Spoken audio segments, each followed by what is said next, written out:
Good afternoon, everyone.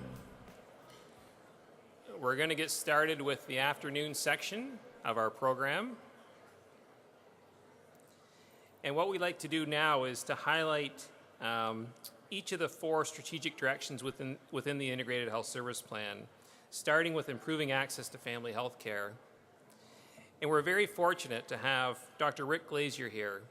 Rick is a senior scientist and program lead of primary care and population health at the Institute of Clinical Evaluative Sciences in Toronto, ISIS, as you probably are more familiar with. And I can tell you, I've seen Rick present a number of times in a number of different settings.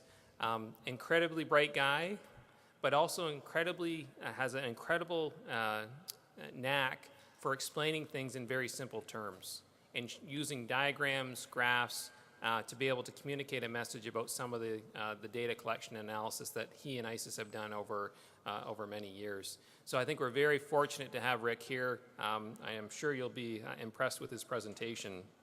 He's also a family physician in the Department of Family and Community Medicine at St. Mike's Hospital and a scientist in the Center for Research on Inner City Health. Dr. Glazier's research interests include primary care health services delivery models, health of disadvantaged populations, management of chronic diseases, and population-based and geographic methods for improving equity in health. So please join me in welcoming Dr. Rick Glazier.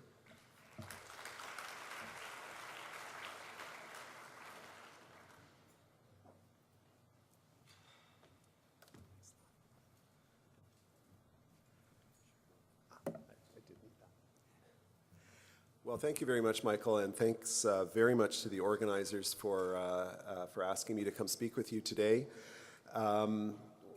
The topic I've been asked to speak about is improving access to family health care, and I was absolutely delighted to see this as a key strategic priority of the LHIN. Also delighted to see that there's good representation from primary health care, public health, but I'm hoping that what I have to say is relevant to everyone. And I'll be certainly on the hot seat afterwards if I've disturbed anyone with what I've had to say.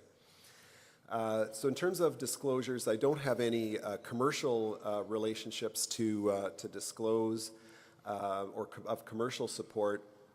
But as you might guess, I work as a family doctor in the system, at a family health team, at a major academic hospital. I do research at an institute that's partially funded by the Ontario government. And I sit on boards like the Association of Family Health Teams of Ontario and the North American Primary Care Research Group.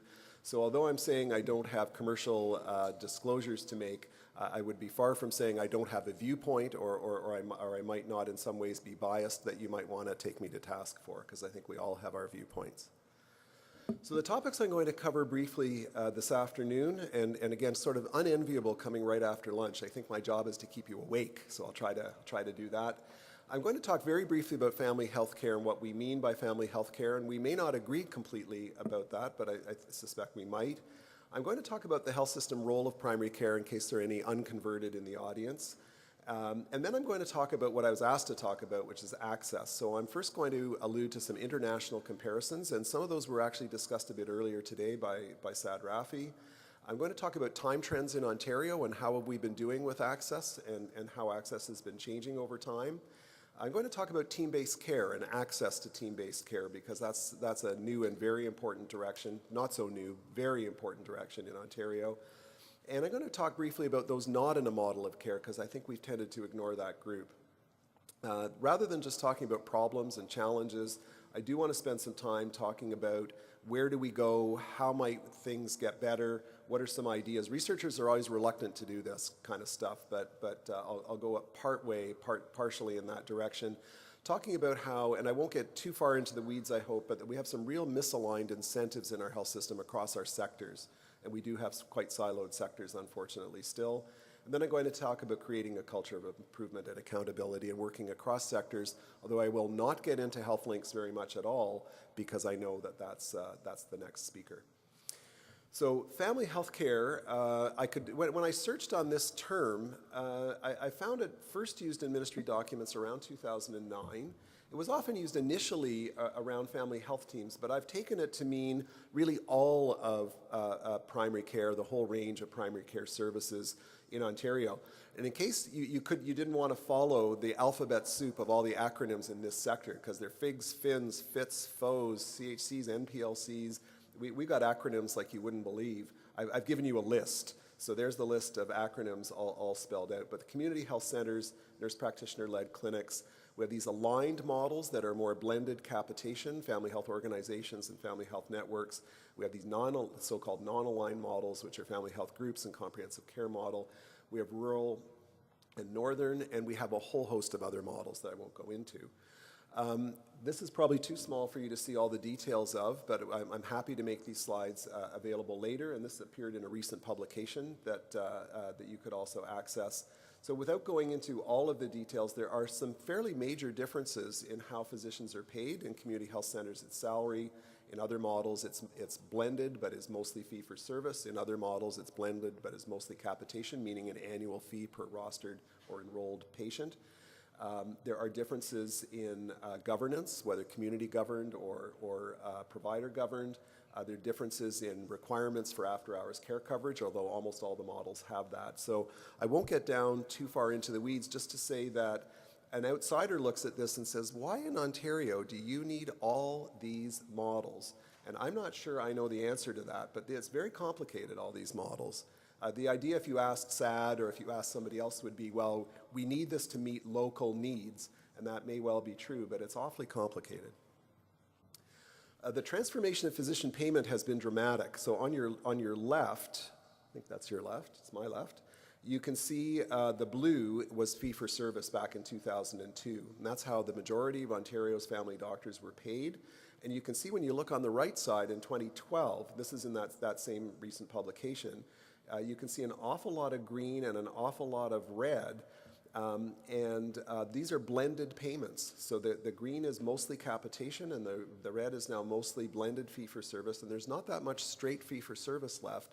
So people are getting blended payments. Some of it is pay for performance, some of it is flat per person, some of it is per visit, and a lot of it is just a mix of those things. Ontario is alone in Canada in having had this major transformation. This is similar to how other countries and how managed care in the US pays physicians, but this is a dramatic difference, a dramatic change that Ontario has done that other provinces have not.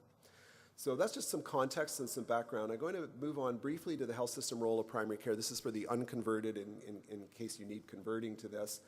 Just to say that I'm going to frame this in two ways. One is in terms of health services in Ontario, accessed every day, just to say primary care has extensive contact with the public, and that primary care, and that there's a big association, a big potential impact on health outcomes, including better health outcomes, better satisfaction with care, and lower costs, which are the so-called triple aim, the thing that we're all kind of aiming for. This is my favorite all-time slide. So this is one of the two that I actually want you to pay attention to today. The rest you can choose to or not. But this one I think is actually critically important. It's a little bit old now. It reflects the situation a few years ago. But I don't think much has changed since then, and this is in the ICES Primary Care Atlas. And at that time, every day in Ontario, there were 137,000 primary care visits and 50 hip and knee replacements. And all the research, much of the policy direction, much of the focus and attention across our healthcare system has been on the 50 hip and knee replacements. I have nothing against hip and knee replacements, but just as an example on high technology, high cost, high profile services like that, and not at all on the 137,000 visits. 80% of Ontarians see a family doctor every year, a primary care provider. So, and then specialists are less, x-rays are less, 12,000 emergency department visits, 3,000 hospital admissions, about 2,000 CAT scans and MRIs. So the actual numbers may have changed a bit. The relative positions of those boxes, I assure you, has not changed. So just to say that there's a very, very big contact of the general public with primary care. In terms of outcomes, this is the work of Barbara Starfield and the late Barbara Starfield and her colleagues, showing that health systems, states in the US and counties that have strong primary health care, and countries around the world with very strong primary health care systems have lower mortality, premature mortality, infant mortality, fewer disparities, and really important outcomes, and higher satisfaction in relation to costs. And this is now a very robust body of work showing that investment in primary care and the importance of primary care to a health system and what it can accomplish. So that's kind of, again, background, maybe some good news or positive framing, some bad news coming up now, though. So in terms of international comparisons, Canada, much to the chagrin of people like me who, you know, I went to medical school at Western. I was in one of the cradles of family medicine in the world. And I was taught that we were the very best health system in the world. We were the very best. We had the very best training of family doctors, and we did the very best job. And so to my chagrin, I found that may no longer, if it was once, may no longer be the truth. Canada is at or near the bottom of 11 developed countries on most measures of access. We're actually at the bottom of 30 OECD countries in most measures of access. And Ontario is behind that's Canada, but Ontario is not the leader in the country either. It's behind BC in the west and ahead of Quebec, kind of in the middle, as we usually are. So I don't know if I've got a pointer. I'm not sure where I might point. Okay, we won't worry about that. If you look for same-day, next-day appointment, access to a doctor or nurse when sick or needing care, you can see Canada is second to the left there at 45% of respondents to a major international survey run by the Commonwealth Fund that said they could see a doctor or nurse the same day or next day when they're sick or needed care. So more than half of Ontarians cannot see any primary care provider when they're sick. That's not so good. That's not a good situation.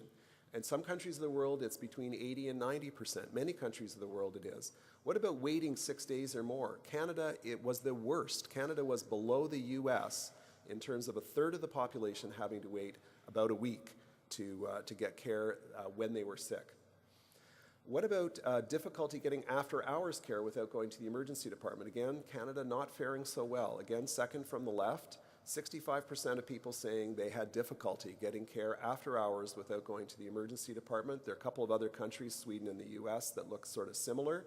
There are other countries that are twice as good as that are much, much better than Canada is. Canada's the world leader in use of emergency departments at 44% of people saying they've been to the emergency department in the past 2 years. So that's an awful lot of use of emergency departments and suggests that we don't have appropriate alternatives for people. What about time trends in Ontario? So those are more kind of Canadian, where Canada is positioned. So this is a major challenge. This challenge has been recognized for a long time. Many of the changes that have occurred in Ontario with family health teams, reorganizing primary care, a lot of this was about improving access. And a lot of it was about getting people a primary care provider. Things like nurse practitioner-led clinics are all about that. So there has been an increase in the proportion of people who have a primary care provider. But what I'm going to show you in a minute is the other slide that I wanted you to take home with you and to pay attention to, which is not such good news. So this was published last fall. The top line there is the percent with a primary care provider. And that percent in Ontario is quite good. And it's quite a bit higher than many other places in the country and is over 90%. And in fact is about 94% at the current time or at a recent time period.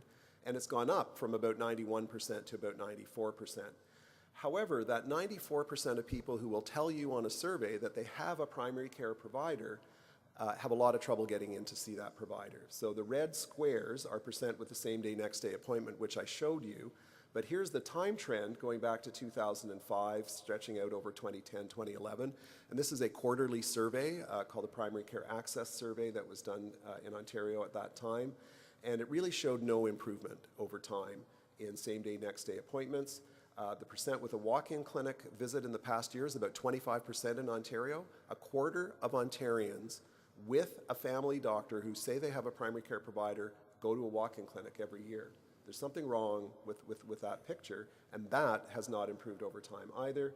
And then when we look at emergency department visits per 100 population, they keep going up. They're not going down. They're staying fairly stable, but there's no decline in our use of emergency departments, which we've already said is pretty high.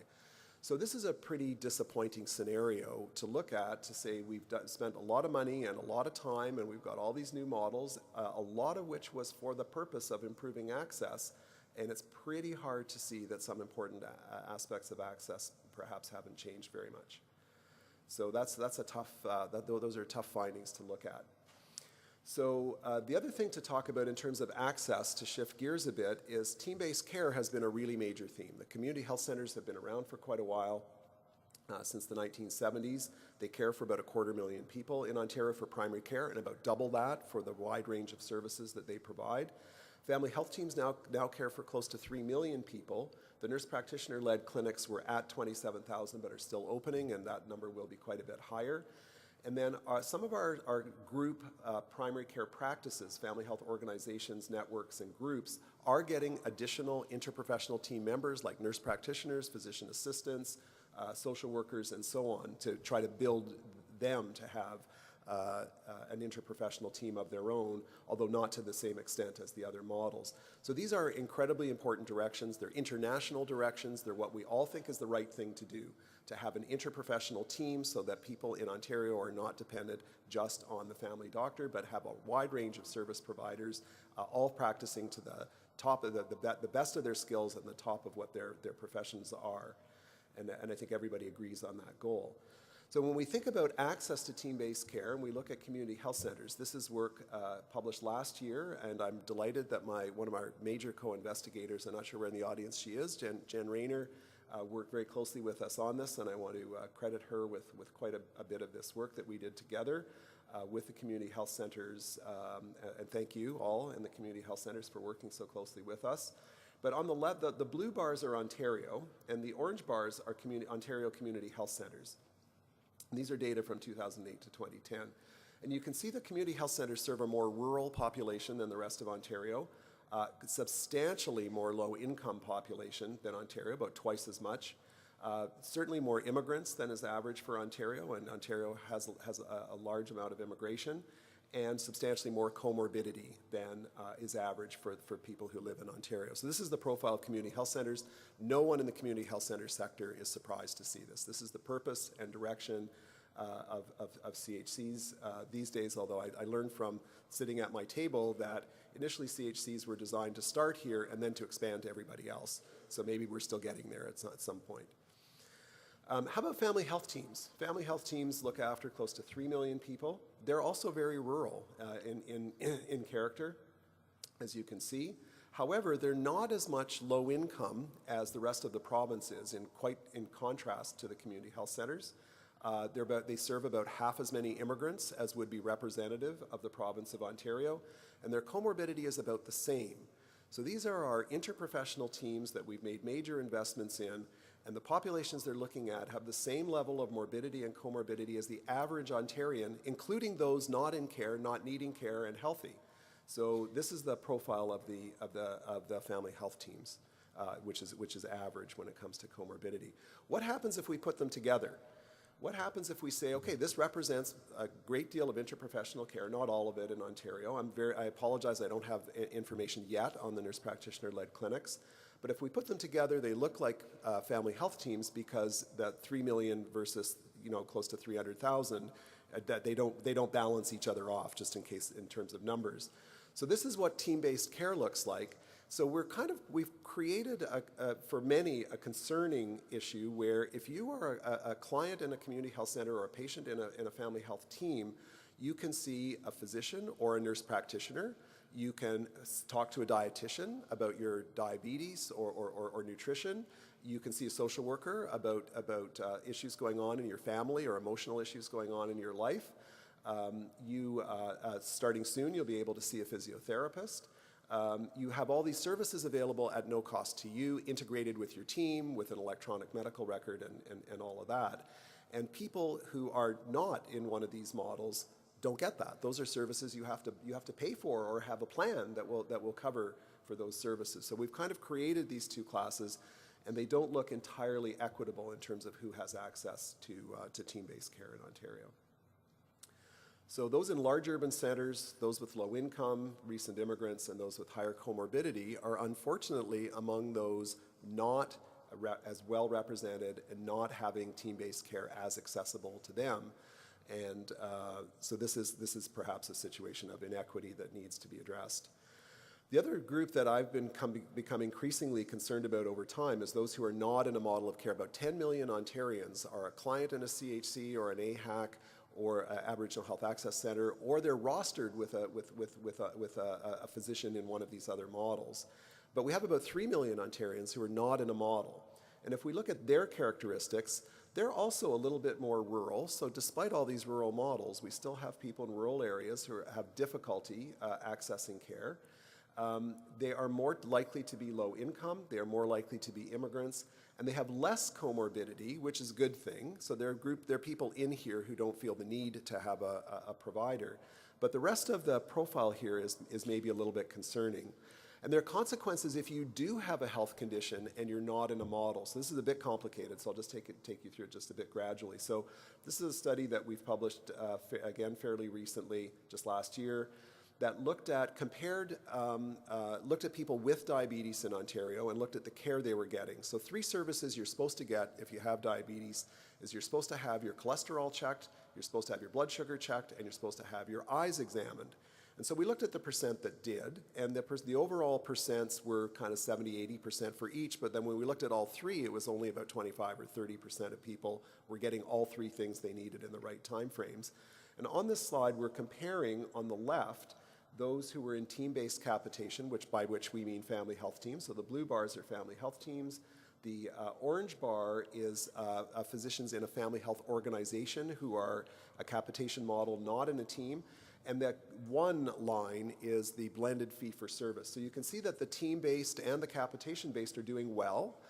Their patients had more than the fee-for-service doctors in terms of their diabetes care, and that's for the eye exam, the sugar, the cholesterol, and all 3. You can see, though, that the last 2 bars, the gray and the yellow bars, those are people who were what we call virtually rostered. It means they were not signed up. These are the 3 million people who saw a doctor or who saw a healthcare provider but were not rostered and were not signed up with anybody and have diabetes. And they had a very low rate of getting any of these tests.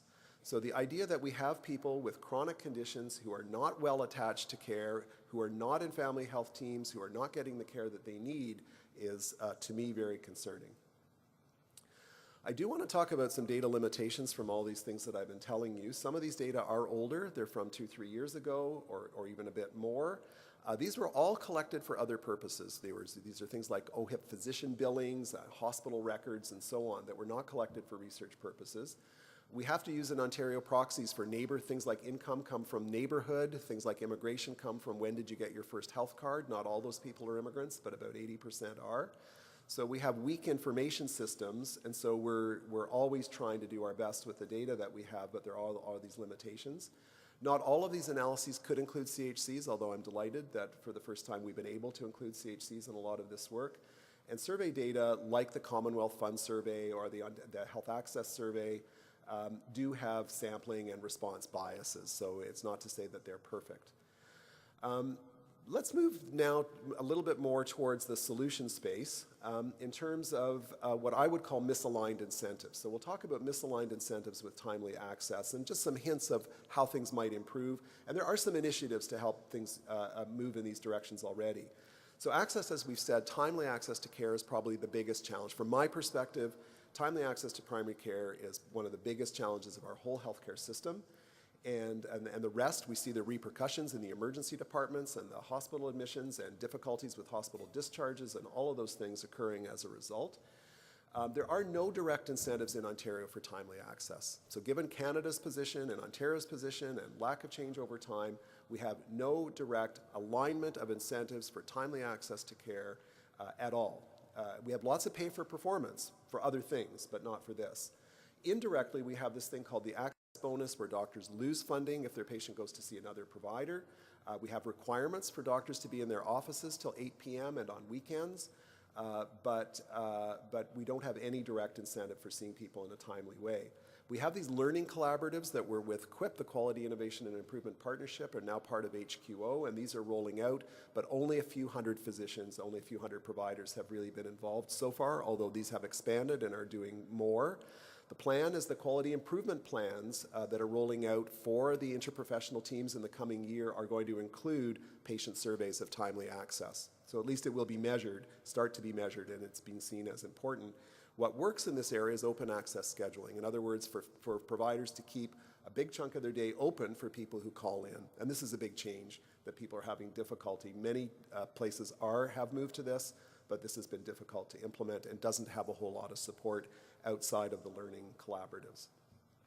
What about emergency department use? Canada is the highest user, one of the highest users of emergency department use in the developed world.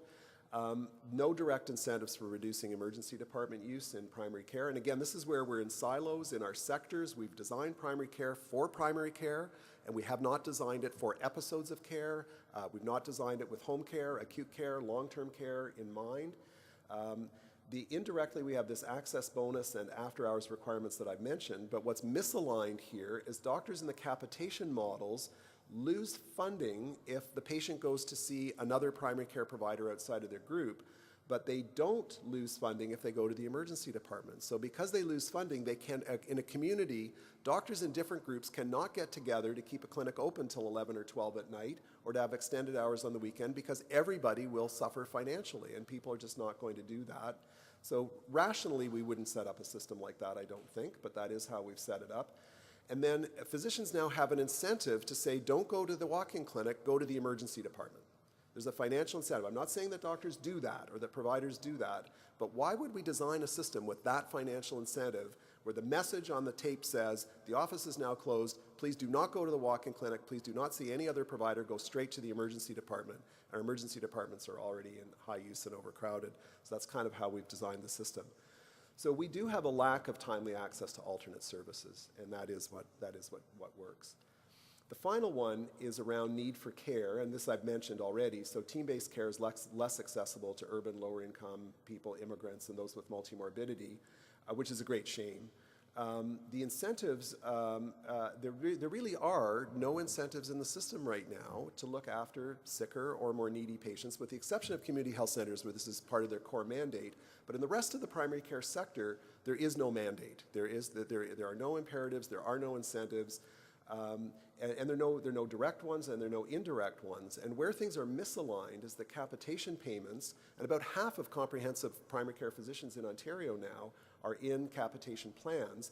You get different payments for different age and sex groups, but not for how sick your patient is. So not for any other aspect of need, not whether they're rich or poor, sick or not sick. The access bonus is paid mostly to groups in small centers where all the doctors belong to the same group. So we have communities like Barrie, Ontario, or Peterborough. I don't want to name names. I'm going to name names outside of your LHIN if I do, like I just did, where every doctor in town belongs to the same group. So there is no outside care. People can line up at the emergency department for hours, and everybody gets the access bonus because they all belong to the same group. So we have situations like this that are major and are problematic, just physicians have figured out how to organize themselves. There are plans, though, and so again, in a healthcare system, wouldn't you want a greater payment to go for patients who are sicker and not have the same payment for patients who are well? Again, it sets up an incentive to look after healthier patients. I'm not saying that people do that or turn away sick patients, but you wouldn't want to design your system to do that. So the plans here is that there is something called an acuity modifier that's in the current agreement, so there will be a small payment to physicians for more complex patients that will be starting very soon. And they've decided to re-examine the access bonus, recognizing that it has some problems, but it's not clear what's going to happen from that. Almost every other capitation system in the world pays more for sicker or sicker patients or people living in deprived areas or something like that. So what about creating a culture of improvement and accountability? Well, the Excellent Care for All Act applies to primary care this year, and SAD has referred to that. Quality improvement plans for family health teams, community health centers, and nurse practitioner-led clinics. That access is among the indicators, which I mentioned. So is integration with primary care visits post-discharge, and so is patient-centeredness, all of which resonate with our panel from earlier and are really, really good first start to measuring this. None of this has been measured in primary care at all on a comprehensive basis before. So these are very positive directions. I'm going to finish by talking about working across sectors, and I'm going to present to you very briefly, just to lead into Health Links, which I know is the next presentation. I'm going to talk about the ISIS patient care networks briefly and how they might relate to Health Links. So the work that we did was led by Therese Stukel, who's an ISIS scientist, coincidentally the same person who designed the LHINs and the LHIN boundaries. So if you love your LHIN, you can thank Therese. If there's something you don't like about how your LHIN has been organized geographically, she didn't organize anything else, just the boundaries. You might want to talk to her about that. So these ISIS patient care, and I had the privilege of working with her on these networks, these were meant to reveal natural groupings. What we did is we took patients enrolled with and attributed to mostly primary care providers, so all those 10 million who were enrolled. The next 3 million, we assigned them based on the physician or provider to whom they had had the most visits. Each panel of patients was assigned to the hospital where the majority were admitted for non-surgical, non-obstetrical care. The idea here was to align primary care, specialty care, community care, and hospital care into a network, a virtual accountable care organization, which and we did manage to cover 99% of Ontarians and 98% of physicians in those networks. We set the minimum size of these networks at 50,000, and Health Links has also got this minimum size of 50,000. Accountable care organizations in the US use 60,000, and this was Therese in her role as a biostatistician saying, well, you need to have this number of people as a minimum in order to have stable rates that you can measure. Stable rates of congestive heart failure readmissions you can't do in a single practice. You need a good sample size to do this. This has obvious implications for small towns, small hospitals, and smaller places that don't have 50,000. It means they have to join a network that's larger that incorporates the surrounding area and surrounding towns. The objective here was to create these virtual accountable care organizations with the idea that for the first time you could have measurement in the whole population. You could have a denominator, you would have all the providers attributed, you'd have all the people in Ontario attributed, you could measure, hold accountable, and improve quality over time because you now have this unit of measure. Therese likes to talk in Ontario about a Goldilocks problem where the LHINs are very big. The LHINs serve a great role, but they have each, we have 13 million people, 14 LHINs. Each LHIN has close to 1 million people on average. That's a lot of people to look after. Your primary care lead has to deal with hundreds and hundreds of different sort of entities, and it's very, very big to organize a sector like that in a LHIN. Individual practices are too small. An individual practice might have 1,400, 1,500 patients. Even a group might have 4,000 or 5,000 patients, but it's still too small. So the idea is that these patient care networks of at least 50,000 might be just right, like Goldilocks's chair or soup or bed, or porridge or bed might be just right. This is what the ISIS, and again, this was published recently and is in that publication. This is what and you can take us to task for this. This is what the patient care networks looked like when we tried to build them up to be 50,000 population.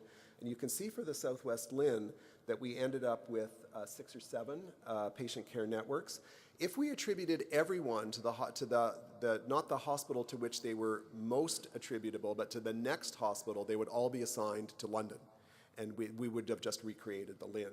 So again, aiming for a minimum of 50,000.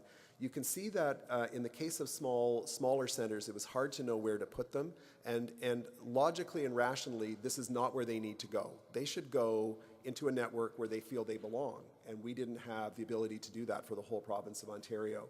But the idea would be, and Health Links I think are working on this problem of getting enough people together that have enough in common geographically and population-wise where it makes sense. But so this was just our first attempt, really, that we've only used for research purposes to build these networks. What's nice about these networks is that you can suddenly start to measure things that were very difficult to measure before. So this is primary care physicians, primary care doctors per 1,000 population. Now, anytime you try to do this any other way, you've got all these boundary problems. You don't know who's in and who's out, particularly in really major urban centers, and I'll show you how messy they are in a minute. But here you could look at this map and say, you know what? Most of the Southwest LHIN seems to have about average. London doesn't have above average. London has about average. Woodstock seems to have below average.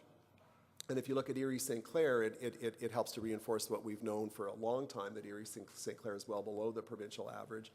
This is not, we've done further work that isn't reflected here to define comprehensive physicians, comprehensive primary care physicians, and we can help to provide that for you. But just to say, the idea is not what the results are, but the idea is that when you've got the entire population and you've got them into these natural networks, you can start to measure things like what's the adequacy of our health human resources per population, per network.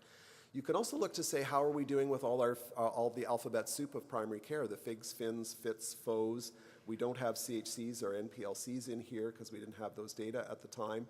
But you can see that the Southwest LHIN has about the average average proportion of family health teams, for example, that is true for Ontario, and we have this for each of the networks.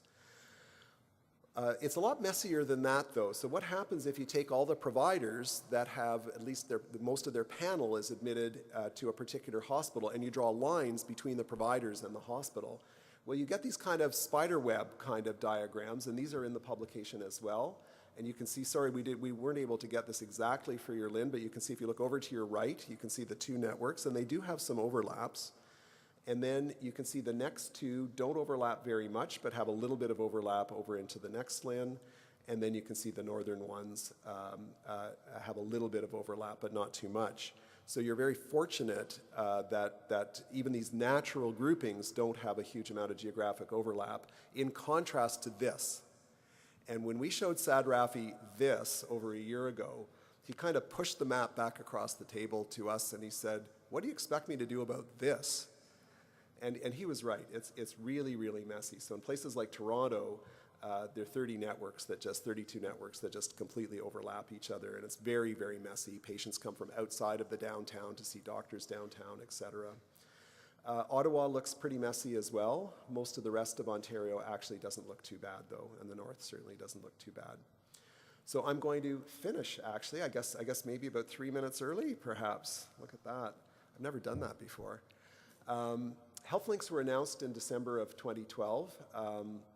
I promise this is my last slide because I don't want to steal the thunder for those who are presenting on health links next. I was told not really to talk about health links. We think that they were inspired by the ISIS patient care networks, but we're not sure. They have a lot of commonalities. There is going to be a challenge in the big urban centers, not so much in the Southwest LHIN, but the big urban centers, about if you take a geography, any geography, it's not going to include the majority of people who would relate to local providers and local hospitals because it's so messy. I think in the Southwest LHIN it might work pretty well, actually, and how the health links build up to 50,000 will have to be determined locally. SAD mentioned 19 initial ones and then 26 under development. Other people in the ministry have told me there's 60 in development with plans to cover the whole province. The aim is to improve the delivery and coordination of care for a defined patient population while reducing costs. Focus initially is on that 5%, most of whom are seniors and the complex patient cohort. Resources are devoted to strengthening partnerships and data sharing capacity, coordinated care plans, tools and resources. There are some evaluation indicators that are operational ones, results-based. So there are a number of measures that the health links are being asked to develop and provide. So I think the challenge that occurs to me and occurs to us at ISIS is how these health links will roll out in a way that will really go across all the sectors. A lot of costs are generated in the acute care sector. A lot of those costs might be able to be reduced or care more appropriately delivered in other sectors. And how do we all work together appropriately? Will these natural networks be part of the answer? Will having these groupings of 50,000 people be the answer? And will we be able to really incorporate all the sectors in particular geographic areas? So I think we're going to have to stay tuned. Obviously, the deputy is very excited about this. I know that many of you are very excited about this, and we're excited at ISIS that this concept is being used, and we're just very, very interested in how it's going to roll out. So I think we have a few minutes for questions.